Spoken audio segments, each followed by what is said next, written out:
Good morning, everyone. So we just had a funny moment. We just had some technical difficulties. I recorded like 4 minutes of the show on for the YouTube side, but I wasn't recording live. So I'm just going to start all the way over. So once again, good morning to everyone.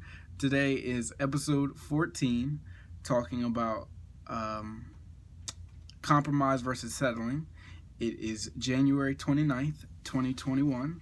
A great Friday. One that I have been waiting for because this has been a long week for me. And a big shout out to my cousin Imani that suggested this topic on Facebook. She posted about this and said that compromise versus settling is a big topic that needs to be had. So I'm going to have it. I can't believe that just happened. That was hilarious. I might end up posting I might post the little 30 seconds where I messed up so that you guys can get a good laugh. But regardless, let's just jump right into the show. So, oh wow, that really messed me up. That is hilarious. So, compromise versus settling. First and foremost, we need to define those words. And they're very similar in my opinion. However, I believe there's one distinct word or one distinct thing that makes them different. Or I don't think that they're the same at all. I think that they start off as the same is what I'm trying to say. I think they start off as the same, and then there's one distinct thing that changes that changes something from a compromise to someone settling. So let's define those words. A compromise is when someone comes to you, whether that be a friend, a family member, a boss, a partner, whether that be in your business or in your relationship, and they say, I would like to achieve A. And you say, well, actually, I would like to achieve B. And you guys say, all right, how can we get there together? Is there a way for us to achieve 100% of both of our goals? And if not, at the minimum, let's try to do 50-50. Because me achieving 100% of my goal and you achieving 0, that's kind of unfair. And you achieving 100% of your goal and me achieving 0, that's also unfair. So at minimum, if we can at least both get to 50% of our goal, then at least we're both still heading forward somewhere in the right direction. If we can achieve more, then that's even better. But I think ultimately it comes from goals. And mind that word, because that's going to be the distinct thing that I was talking about. I think when someone starts and says, "All right, let's achieve these things," then you have to come to a compromise. So where someone's not just getting 100 and one's not getting 0. And you guys know I'm the example king. You can use something like a relationship. If a man and a woman are in a relationship and a man says, hey, I like to watch this show at 8 p.m. and the wife says, well, actually I like to spend time with you at 8 p.m. and I want to do something else. Then they can come to, so right now there's two different goals. One wants to watch a show at 8, one wants to do something else at 8. They want to spend separate time together. So one easy compromise, you could say, well, let's watch the show together. That way we can both achieve 100% of our goal. I get to watch the show, which is 100. You get to spend the time with me, which is 100. If the woman says, I actually don't like that show, then you guys have to come up with a different compromise. So another compromise might be, okay, I really like watching the show. If I can't watch it at 8, maybe I'll record it and I'll watch it at 9, and I'll spend 8 to 9 with you. Or it could be the other way around. Hey, I'm going to watch the show from 8 to 9, and then maybe at 9 o'clock I can spend the time with you. In both those situations, both parties are achieving 100% of the goals. Now, let's use something where it's 50-50. Like if you're at work, you might tell your boss, hey, your boss says, look, you have a salary job, you have to come in Monday through Friday, 9 to 5. And you say, that's fine. For most days, but I actually have a child, and on Wednesdays and Fridays I need to leave at 3. And they say, all right, well, that's not going to work, so how can we come up with a compromise?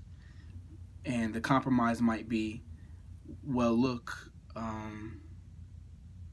what I'll do is I can stay later on Monday and Tuesday to make up for that lost time on Wednesday and Friday or something. Like that's a compromise where your boss still gets all the hours out of you, but you get to leave early. That's a compromise. So now let's define settling. And like I said, I want to that word goals, or that purpose of achieving goals, I think when that stops, when one person gives up on achieving their goal, that is when they settle. So I believe settling, first to define the word, is when someone gets into a situation that they deemed desirable before, and then they can't seem to find their way out of it, so they settle and they stay there. You can't use the word settle inside your definition, but they end up staying in a situation that they no longer deem desirable. So let's give more examples. So and I can use the same one so that we can understand how people end up settling, and then we can go into, as I always like to say, how we can combat these issues. So to use that same scenario, people end up settling when, in that situation with the man and the woman, the man says, I want to watch my show at 8. The woman says, I want to spend time with you at 8. When at first they might compromise. The man's like, yo, I'm going to record the show, and I'll watch it later, and I'll spend the time with you.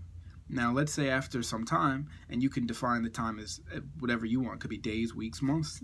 After some time, let's say that compromise isn't really working up in one of the parties' favorites. It doesn't have to be specifically the man or specifically the woman, because either one of those people can end up settling, and sometimes both can end up settling.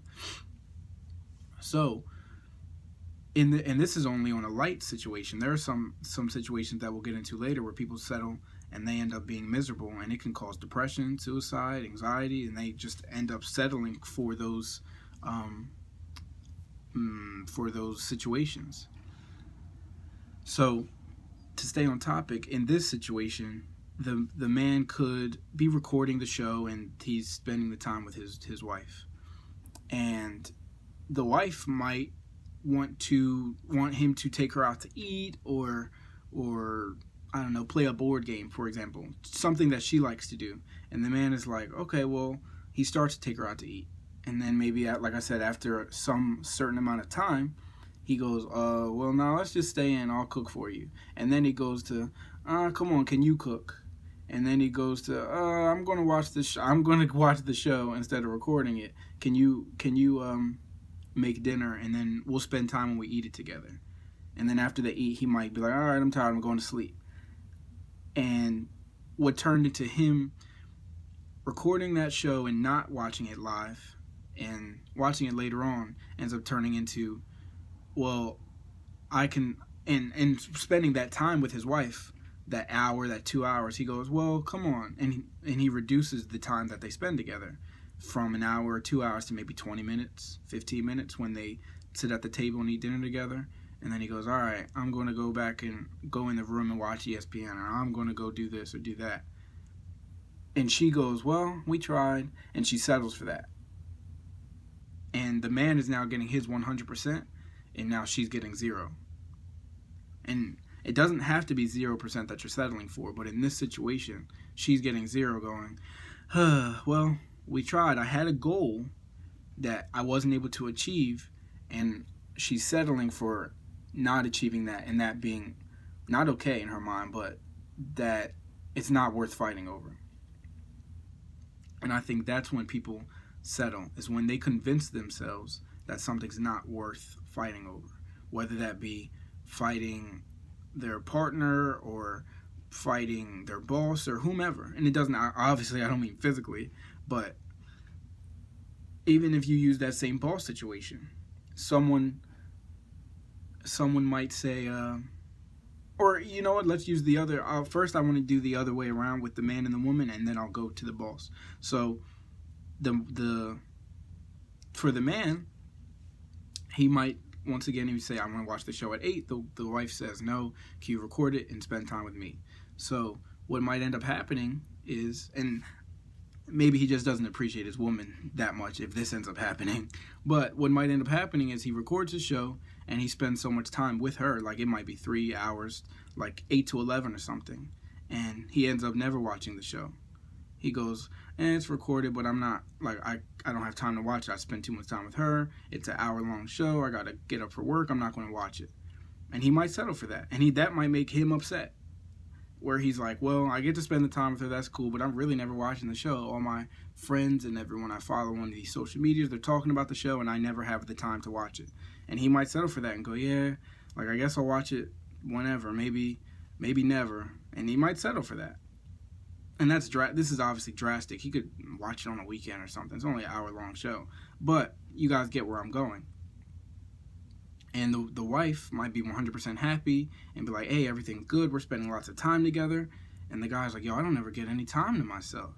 I'm giving all my time to her. I go to work 9 to 5, and then as soon as I go to the gym and I get in the shower and I come home and it's 8, and I'm like, yeah, it's time to watch my show. Now I spend all my time with her rather than her just watching the show with me. I don't think it's that deep. And now he's miserable because he's like, I don't ever get to do the things I want to do.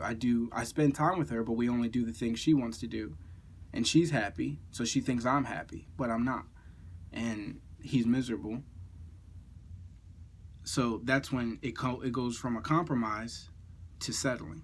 It started off as a compromise, but he never did his end of the bargain. He never watched his show. So that is how a woman can end up settling in that situation, and then a man can end up settling in that situation. So to go to something like a boss would start off as a compromise where you're going to put in more hours. The worker might end up settling because they put in those long hours, and then when they try to go to leave at 3, their boss is like, yo, can you do this one last thing for me?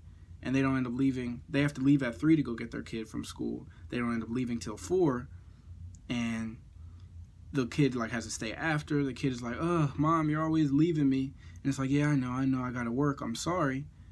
And she might settle for always being late instead of speaking up and going, yo, like, we made a deal.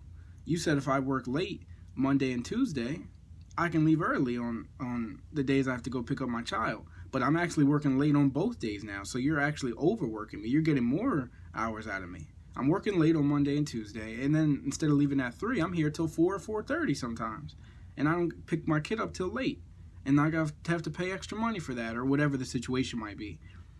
But this is the only job that they have, and they like the pay, and they like the benefits or whatever. So they go, it's not worth fighting over. I might not find another job like this. I'm going to settle. I'm just like, yeah, I'm unhappy. Yeah, this makes me miserable, but it's not worth it. Now for the boss, and this in our society, this is very unlikely, but for the boss might settle, and she might not work as late, but he understands her situation. And I don't mean on the days that she has to pick up the kid, but on the days that she doesn't. He might say on those Mondays and Tuesday, she's leaving out. He sees that she's leaving out at 5:30, and she's being sneaky, and he's like, and she thinks that she's getting away with it. No one's ever said anything to her up until this point. But in reality, the boss sees her clock, her time card, or the time that she walks out the door, or whatever the situation is. And he's like, yeah, I could say something to her, but I mean, I know she's busy and she's tired. She has to go through a lot with her family and her children. Like, it is what it is. I'll just settle, and like, it is what it is. And the boss might settle. He's not getting the hours out of her where she's staying late, and she's still leaving early. So now she's not doing her part of the deal. So in both those situations, like I said, the distinct difference is a goal for both parties that was supposed to be achieved, but one party didn't get to achieve their goal, and they deemed that as okay. Whereas a compromise, both parties achieve their goals, and it's consistent. Whether that percentage goes up or it stays the same. If we can both achieve 50% of our goals, then good. That's golden. If we can go higher, that's even better. But the point where one person where it's not equal, where one party is achieving about 80% of their goals or 70 or whatever, and I'm only achieving 30 or 20 or whatever, maybe even 0, which is the worst case scenario, that's where people end up settling. And I think where what happens is, and my girlfriend actually taught me this because she's a social worker, and they teach them about boundaries and about kind of like not giving too much of yourself to your clients. I think we can all use that in our everyday lives. And I'm not saying that you shouldn't give yourself to people, but I think we always allow ourselves to cross the borders, and we don't want to hurt other people, so we allow ourselves to hurt ourselves. We allow ourselves to be hurt rather than putting that pain on someone else. So what ends up happening when someone's settling is they go, well, I know I can deal with this, so I'll just deal with it, and I'll be unhappy so that other person doesn't have to. Some people get into relationships where their partner, like I said, this could be a male and female or whatever. They get into a relationship where their partner is cheating on them or just isn't the same person that they used to be, and they end up settling. Well, we've been together for so long. I've spoken my mind about this. Things aren't changing. Like, I guess it is what it is. Like, yeah, I'm unhappy, but I guess I'm happier with this person. And they settle. They feel like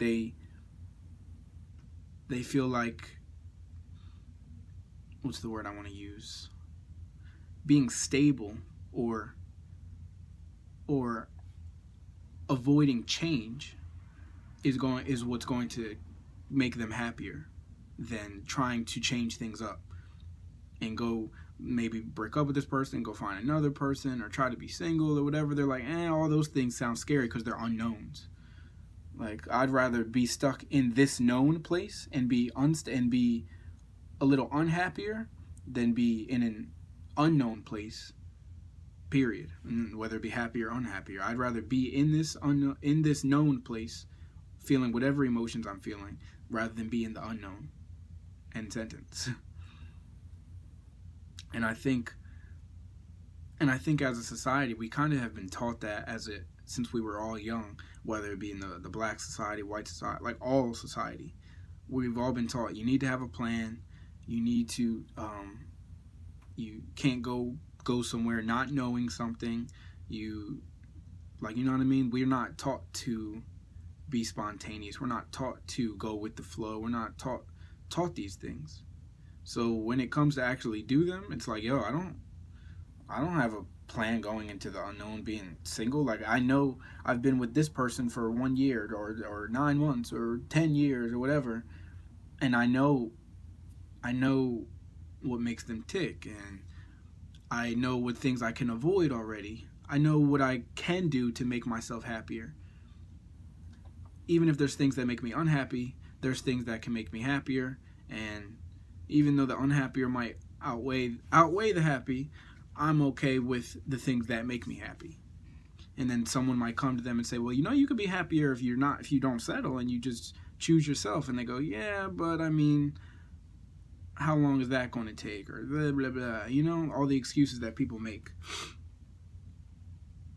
And I think, and this is all related to, like I said, with the boundaries, I think what it all ends up turning around to, it's a big circle of choosing yourself. And that's truly, in my opinion, the only way not to settle. You have to choose yourself. If you see that the compromise that you were able to work out is no longer working, well, then it's your job to speak up. And it is not your job to make decisions for other people. I think that's something that I've had to learn since I was 18 years old. As I've grown up, it's not your job to make decisions for other people. It's actually arrogant of you and inconsiderate of you to make decisions for other people. When you say, all right, I'm unhappy and I'm not going to speak up on this because how is it going to make this other person feel, or I don't feel like arguing, or I don't feel like dealing with it, you're actually being blatantly arrogant, assuming that you know what the outcome is going to be already. You're saying, well, I know if I talk with them, it's going to make them unhappy as well, and I don't feel like dealing with them being unhappy, so I'm fine choosing my own unhappiness right here. Like, I'm not that unhappy. Like, I'm good, so I'll stay where I'm at. When in reality, if you would have spoken up, or if you speak up, the person, whether it be your boss, like I said, or a relationship, or family member, parent, they might go, oh, I didn't know you felt that way. Like, let me try to change it. And you're like, oh, that's not what I expected at all. But because we don't choose ourselves, and because we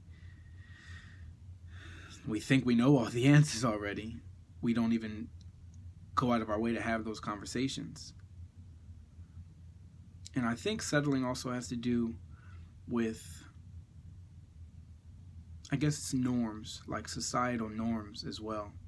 Something that has been happening to someone else for so long, or in society for so long, that we just settle for it. Like, yeah, I mean, that's just what happened, so it's cool, rather than trying to carve our own path.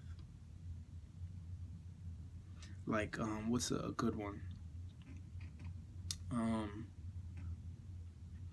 Something like, I don't know, something like, I don't want to use really sports, because I'm thinking in sports, but there are tons of it. I know there's got to be tons of examples, even though I can't think of them right now. But think of, in a general landscape, think about it like this. What's something in society that you wish you could change? Like one thing that it just flows and goes like that, and people are like, yeah, I mean, that doesn't seem like it's right, but it's how our society works. You can even use, like, on a far end spectrum, you could use police brutality. You could use what's been happening right now with GameStop and all of these stock brokerages shutting down for big business, so that big businesses aren't losing more money. We blatantly, like, right in our face, we know that's not right, but we settle and we don't uprise and we don't burn down like buildings and things like that, because we go, yeah, I mean, we see that it's happening, but like, what can we do about it? And we settle for it. Like, what am I supposed to do? So we just settle. When in reality, there's, not including like babies and children and stuff, there's like 200 million Americans that have something that they could say about it if we were connected, but we're not all really connected together. So as a collective, we settle and go, well, this is our society. The 1% control 90% of our money, and I guess that's just the way things are, right? Like, there's nothing we can really do about it. When in reality, if that was the case, there wouldn't be the people like Martin Luther King, and there wouldn't be the Malcolm X's, where they can get so many people to rally behind them and say, yo, there's changes we can make if we stop settling. So, all in all, I think that compromise ends up starting at the top, or as the goal, as the thing that we want to achieve. Like, yo, let's get to a compromise. We can work something out. And then people end up settling when the compromise falls short. And I think that's why it's such a slippery slope, and I think that they're so connected.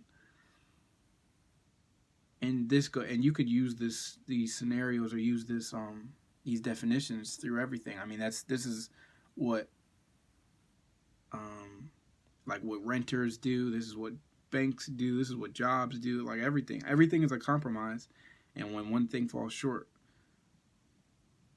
it either turns into something settling, or someone or something fires back.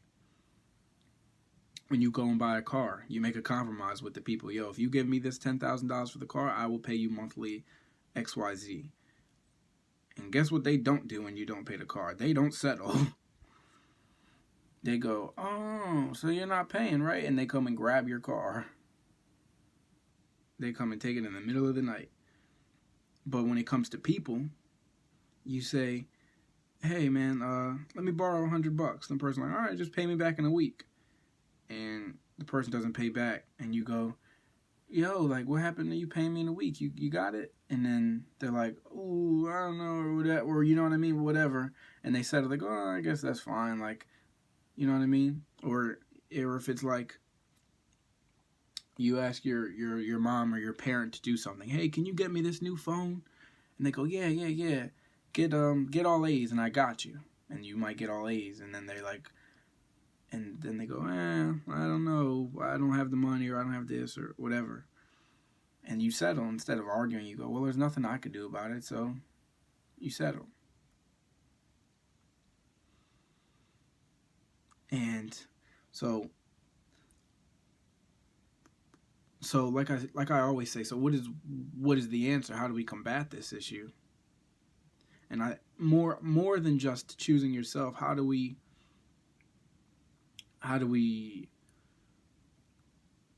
stop the compromise from failing in the first place? And that's the hard question, because you can't control other people or other situations. So then, if that's the case, the only answer might be choosing yourself. Because look at it from this perspective.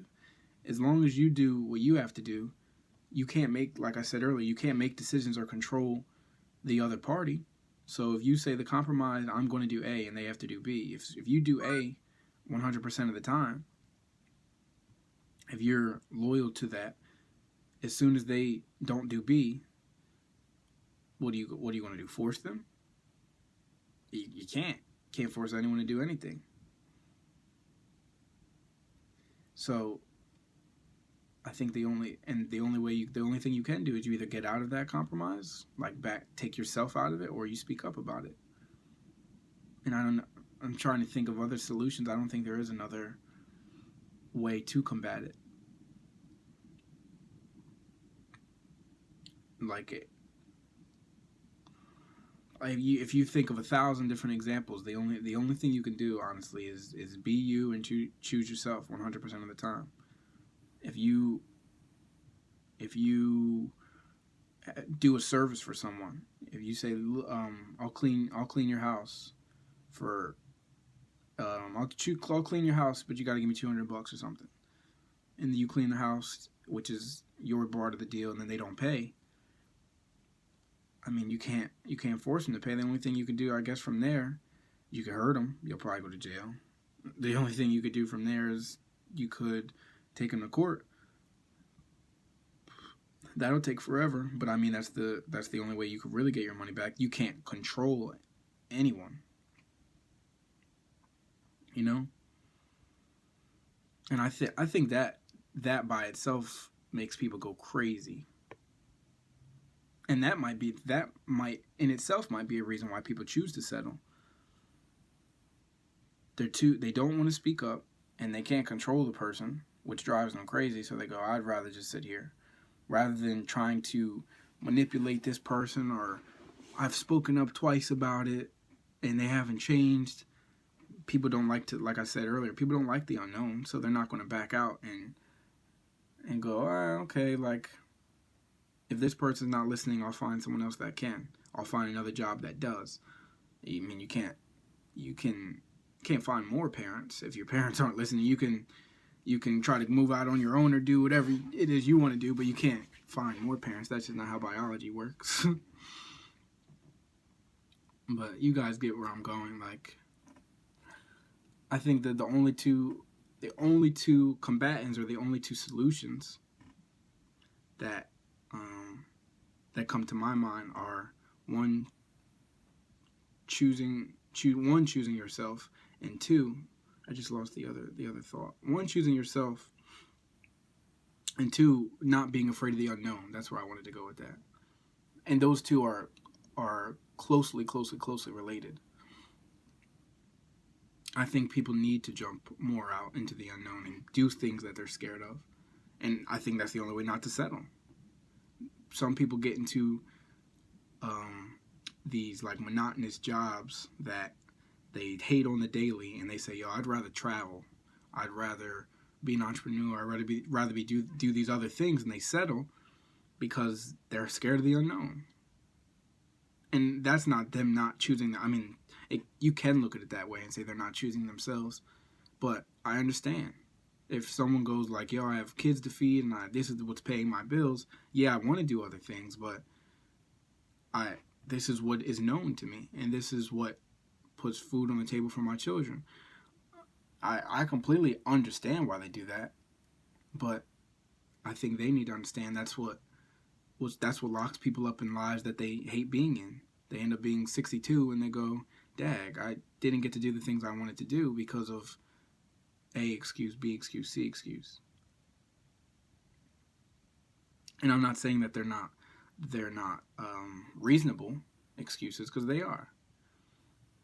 But I think ultimately being afraid of the unknown is what keeps people from is what keeps people settling, is what I want to say. You'll always settle for that job if you have a parachute. Like if it's your parachute, you'll always go, okay, like I'm good, I'm safe. Being safe is what keeps us settling.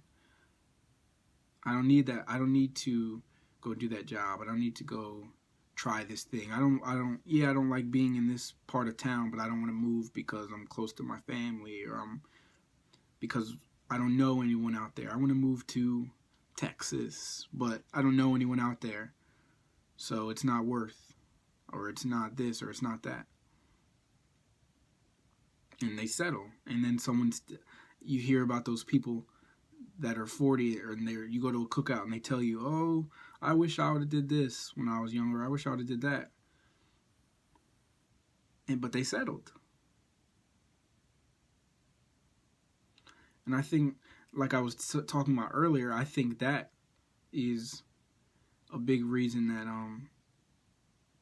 mental illnesses, or I don't like using that term, but I mean that's what they try to define them as. But mental illnesses like depression and anxiety, and then sometimes ultimately suicide, I think that's what people, not all cases, but I think that's what drives people to do that, because they feel stuck and they settled and they don't see or feel a way out.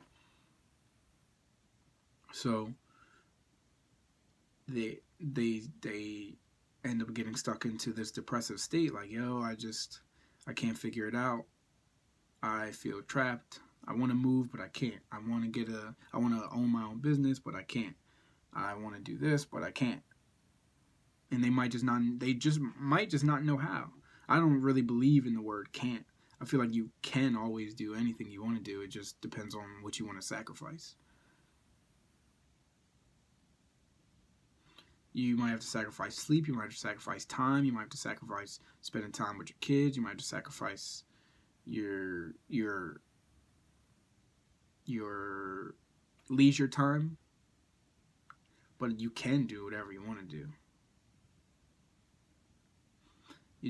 It kind of goes back into compromise. You kind of have to make a compromise with yourself. And I think that's a beautiful way to like switch topics, or to get onto another avenue of this. A compromise doesn't always have to be with someone else. I defined it as that earlier, but honestly, it doesn't have to be. You can make a compromise with yourself and say, yo, I really want to be. So you can make a goal, because like I say, compromise and settling always starts with goals. So you can make a goal and say, I want to build the best bread business ever. So you talk to whoever you talk to, and they say, you need $20,000 to start this bread business. And you go, I don't have $20,000. I got $2,000. And they go, well, talk to me when you got 20. So now you're stuck working in, I don't know, Walmart, or stuck working. It doesn't really matter where you work, but you're stuck. You feel like you're stuck there. You could easily make a compromise with yourself and go, all right, I'm not going to settle and stay at this job because I really want to make this bread business. So what I'm going to do is I'm going to make a goal and make a compromise. I'm not going out anymore. I'm not buying any liquor. I'm not buying video games. I'm not doing all of the things I love to do. And that's going to suck. I'm not going to do that for 1 year, because all that money I can save, I might be able to save up to $20,000, and then I'm going to open this bread business. That's a compromise with yourself. And things will suck. It will suck horribly. But at the end of the compromise, you'll be able to achieve the goal that you had. And you might feel like you're stuck, or you might feel like you're settled, or you might feel like people are laughing at you, like, ugh, people are asking me why I'm doing so much overtime inside Walmart, and they say, ha ha ha, I get a real job or whatever, but they don't know that I have bigger goals. They don't understand the compromise that I've made with myself. And I think that goes back into choosing yourself. I think we allow society to choose for us way more often than we think we do. And I think we break our promises to ourselves or break our goals also way more often than we think we do. And they could be very little. So you might say, I want to drink I'm going to drink a bottle of water today, and you might not even know it as a compromise to yourself, but you don't do that, and you break that. And then obviously on the high end of the scale, you could say, I'm not going to settle for this job. I'm going to save my 20,000, and then after a month, you haven't been out and you go crazy, and that's the first time that your best friend or whoever says, yo, go out with me, you end up spending $200 at the casino on betting, and then $100 on bottles, and $200 there, and blah blah blah, and you're like, well, it was just one night. Yeah, but you just spent like $1,000. That was two weeks of your work or your overtime or whatever it was, and that adds up. You only need 20,000 if you do that. If you subtract the 20 times that you did that last year, you would have had your 20,000. Spending $1,000, spending $500. So I think we break the compromises we have with ourselves very often. And it's I don't know the name of the phenomenon, but I think it's such a weird phenomenon that we love to choose people over ourselves. Like, that is something that we do very, very, very, very often. And it's something that we don't even know we're doing. If someone said to you on paper, would you rather make yourself happy or make someone else happy? Someone's going to go, well, I would like to make me happy. But in reality, when it gets to go be played out, someone will be doing something that people don't like, or someone's making someone uncomfortable. Even in like social situations, someone could be in Walmart yelling and screaming or something, and you don't know them, but it's making you uncomfortable, it's making you unhappy, and we go, I'm not going to speak up, or I'm not going to say anything about it because it's not my place, and we sit there unhappy or uncomfortable. I know we've all done situations like that. So, like I said, if you put on paper, would you rather someone else be uncomfortable or you be uncomfortable? Would you rather you be unhappy or someone else be unhappy? Everyone's going to go, well, I'll always choose me. But we don't. We don't. And I'm guilty of it. Sometimes I do that as well. Sometimes I speak up later than what I should have, or I should have said something sooner to someone because I don't know how they'll take it or whatever. But I've progressed way more. Like, I used to not speak up at all, and I would just take it on the chest. And I'd be like, yeah, it is what it is. And then I would end up exploding on somebody the 7th time they did something, but they didn't even know there was an issue. It could be someone, and it didn't have to be something huge. It could be someone, like they grind their teeth or something. I don't think I've ever blown up at someone for that, but they could be grinding their teeth, and I hate that noise. And they do it once, and I go, that's just something they do. Do it twice, 3 times, 4 times. Now I'm snapping, like, yo, why are you, cursing them out? And they're like, whoa, you just exploded. But they don't know, I've been tired of them doing this for a week, 2 weeks. And I think it saves a lot of relationships if you speak up. And you don't settle for you being unhappy. I think it saves a lot of time and relationships.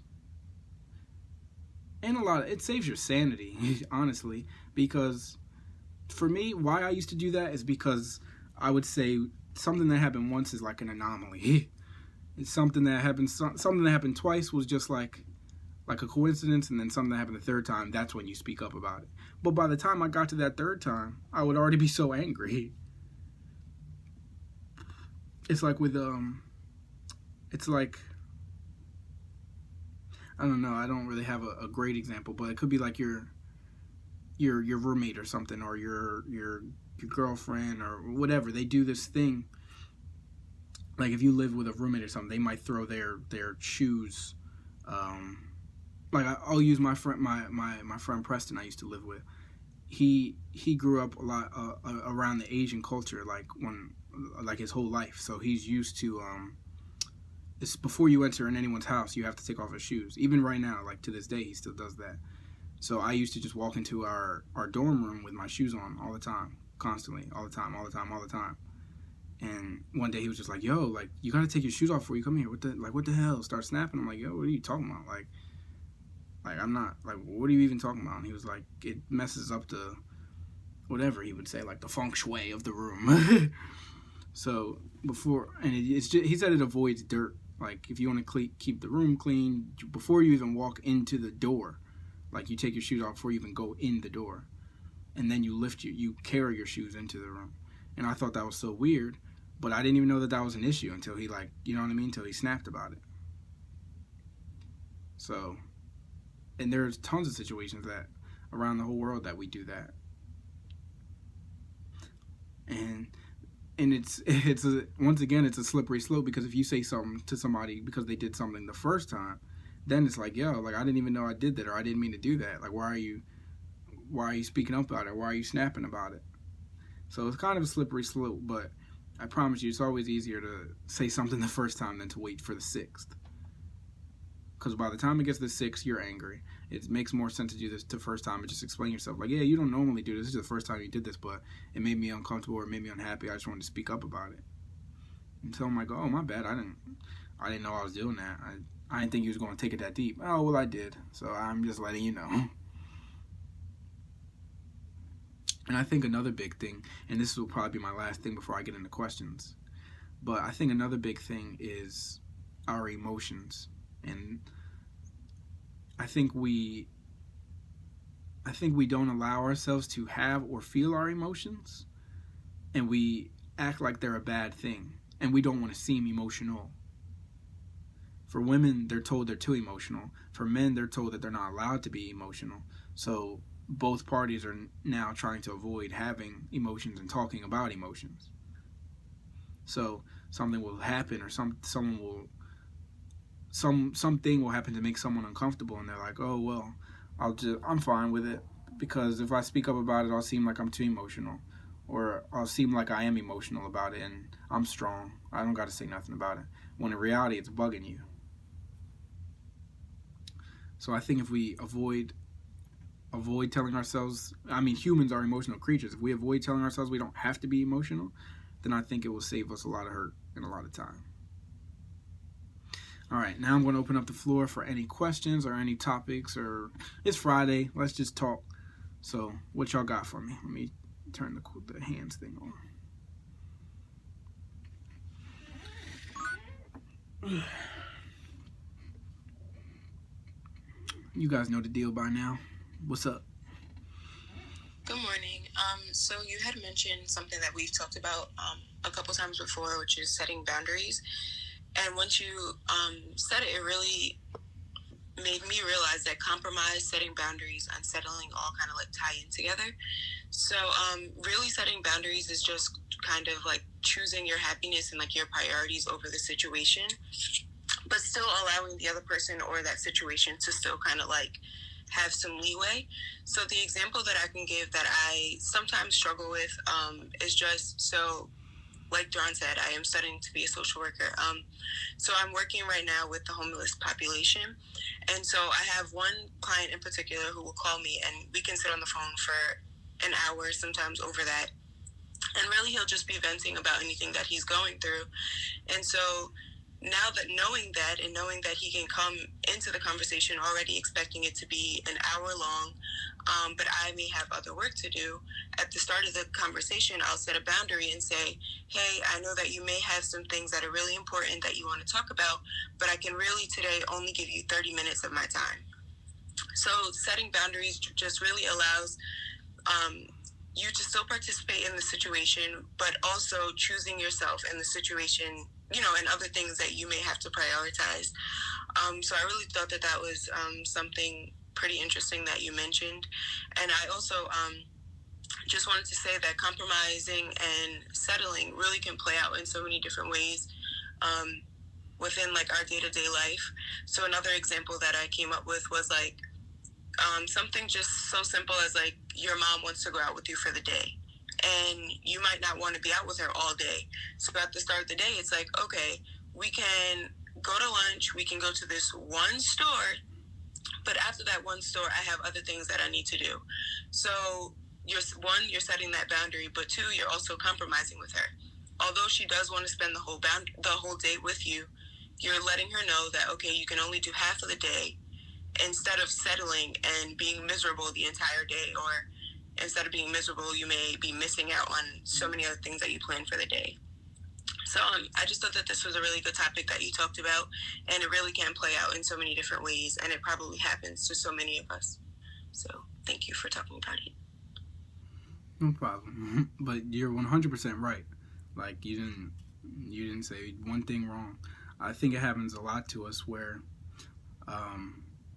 like I said, we choose other people's happiness, but we don't word it that way for ourselves. For your client, for you, if you were to settle, you might go, oh, well, I know he doesn't get to talk to a lot of people, and yeah, I got other work to do, but I'm just going to let him like ramble and let him talk.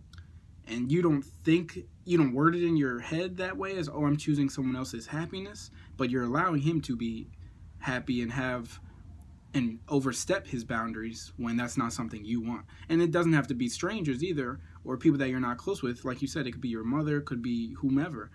You could you could allow people to overstep their boundaries, and it makes you unhappy, but you don't phrase it that way to yourself. I know for me, I live about 40 minutes from where I grew up. So sometimes, like, my family would be begging me, hey, can you come see us? Can you come around?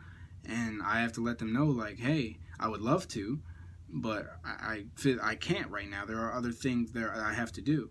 And like I said, I don't like using the word can't, but I like to tell people, and it sucks that you have to word it this way, but this is just the truth. I always tell people that the truth, no matter how it comes out, is the truth, because you can't change it. But I tell them it's not my biggest priority right now. And it sucks to say that to your family or to your friends or whomever, to say this is not a priority, but that's the truth. There's nothing that you can't do. And I'm not going to ramble on this because I could probably have a whole topic about this by itself.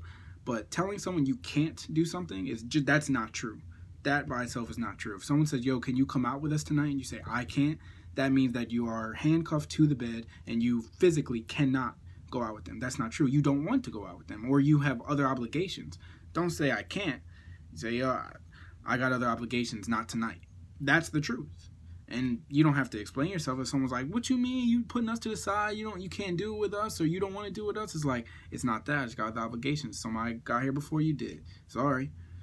And it is what it is. I don't like saying the word can't, because like I've been telling people, anyone that will listen to the sound of my voice, the power of your tongue and the power of your voice are very strong, and the words you choose to use are very powerful. So, putting this on the topic, setting your boundaries or using your voice to make sure the standards of what you would like are established is very important. Getting into a relationship, getting into a friendship, getting into like, I know most of the people that are listening are planning to be some form of investor or entrepreneurship. So when you're an entrepreneur and you have a business and you want to talk to clients, you want to talk to what is the word I'm looking for? Not whole. I guess they would be considered clients too. But if you're offering some form of, like, if you're a restaurant, you have to talk to the people that deliver your fish or deliver your boxes, deliver your plates. I cannot think of the word. It's 7:30 in the morning. But when you're talking to call them clients as well. Whatever. When you're talking to them, it's important to establish boundaries to say, I won't take this price, or I'm only taking deliveries on Wednesday. I'm like, if they're like, oh, and you guys can come to a compromise, but you have to establish boundaries, and that goes for all around life, everything and everywhere. Have to establish boundaries. Have to. I think what what my girlfriend just said is 100% true. You have to the boundaries mixed with compromise, mixed with settling, are all in one and the same. All one and the same. So if there's any other questions, or if there's anyone else that wants to speak to the floor, come to the floor, feel free. We have time for maybe one or two more questions, or one or two more topics. Like I said, it's Friday. Feel free to come and ask any questions, ask about GameStop and the Wall Street bettors, or anything.